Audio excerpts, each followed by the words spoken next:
आखिर क्या हुआ जब वानर राज बाली ने स्वयं भगवान विष्णु के छठे रुद्र अवतार भगवान परशुराम जी को युद्ध के लिए ललकारा और उनकी शक्तियों को अपने अंदर खींचने लगा। दिव्य क्वेस्ट में आपका स्वागत है। फिर से एक नई जानकारी के साथ वीडियो में आगे बढ़ने से पहले चैनल को सब्सक्राइब अवश्य करें, साथ ही कमेंट बॉक्स में जय श्री हरि अवश्य लिखे। रामायण काल में ऐसे ऐसे शक्तिशाली योद्धा मौजूद थे जिनको पराजित करना देवताओं के वश में भी नहीं था। इन्हीं योद्धाओं में से एक थे वानर राज बाली, जो स्वयं देवराज इंद्र के अंश से जन्मे थे। वानर राज बाली के शक्तियों का अंदाजा आप इस बात से लगा सकते हैं कि इन्होंने बहुत ही आसानी से रावण को पराजित कर दिया था। रावण कितना शक्तिशाली था ये तो हम सभी जानते ही है। त्रेता युग के सर्वशक्तिमान योद्धा कहे जाने वाला लंकेश रावण, जिनसे स्वयं देवता भी भय खाते थे। यहाँ तक कि रावण ने नवग्रहों को भी अपना बंदी बनाया था।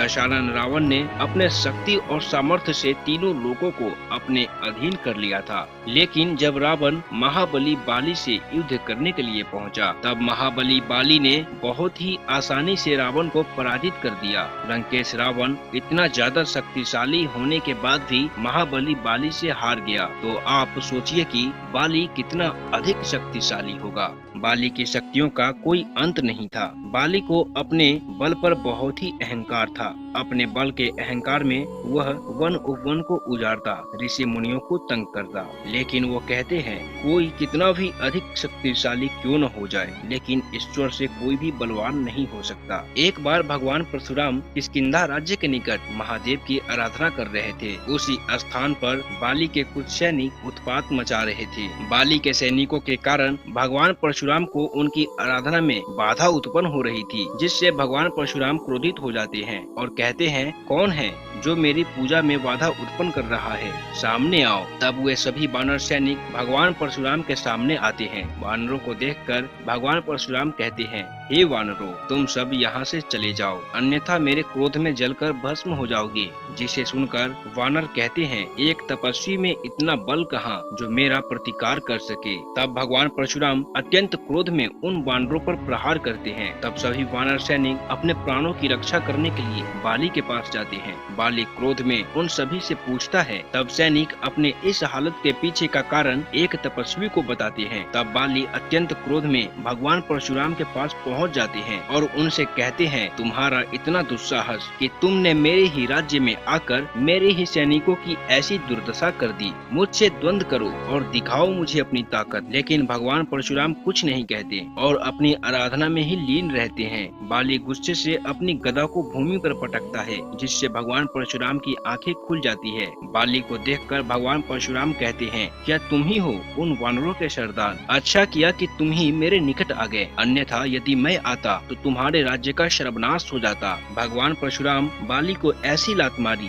जिससे वह मीलों दूर पर्वत की चोटी पर जा पहुंचा। लेकिन बाली पुनः उठकर एक लंबी छलांग लगाता है और बहुत ही तेजी से भगवान परशुराम की तरफ आता है, किंतु फिर से भगवान परशुराम बाली का पैर पकड़कर मीलों दूर फेंक देते हैं। तब बाली समझ जाता है कि यह कोई साधारण योद्धा नहीं है और ब्रह्मा जी को याद करके परशुराम जी की शक्तियों को अपने अंदर खींचने लगता है। भगवान परशुराम की शक्तियाँ उसमें समाने लगती है और धीरे धीरे बाली के शरीर का आकार बढ़ने लगता है। तब बाली सोचने लगता है कि ऐसी शक्ति का आभास तो रावण की शक्तियों को खींचने पर भी नहीं हुआ था। तभी बाली के शरीर में असहनीय पीड़ा होने लगती है। ऐसा लगता है कि किसी भी पल उसका शरीर फट जाए। तब बाली के पुकारने पर ब्रह्मा जी प्रकट होते हैं और कहते हैं, यह कोई साधारण तपस्वी नहीं है, बल्कि 21 बार धरा को क्षत्रिय विहीन करने वाले भगवान श्री विष्णु के छठे रुद्र अवतार स्वयं भगवान परशुराम हैं। अगर इनकी इच्छा हुई तो तुम्हारी जीवन लीला यहीं समाप्त कर सकते हैं। तब बाली ब्रह्मा जी से परशुराम जी के शक्तियों से बाहर निकलने का उपाय पूछता है। तब ब्रह्मा जी कहते हैं, बाली तुम जितना दूर हो सके परशुराम जी से उतना ही दूर चले जाओ, जहाँ पर इनके शक्ति का स्रोत भी पहुँच नहीं पाए। तब बाली छलांग लगाकर सृष्टि के दूसरे छोर पर पहुँच जाता है और इस प्रकार बाली की जान बचती है। तो दोस्तों, आज की हमारी जानकारी यहीं समाप्त होती है। आपके अनुसार क्या बाली भगवान परशुराम जी को पराजित कर सकता था? कमेंट बॉक्स में अवश्य बताएं। वीडियो अगर आपको अच्छी लगी हो तो एक लाइक करें,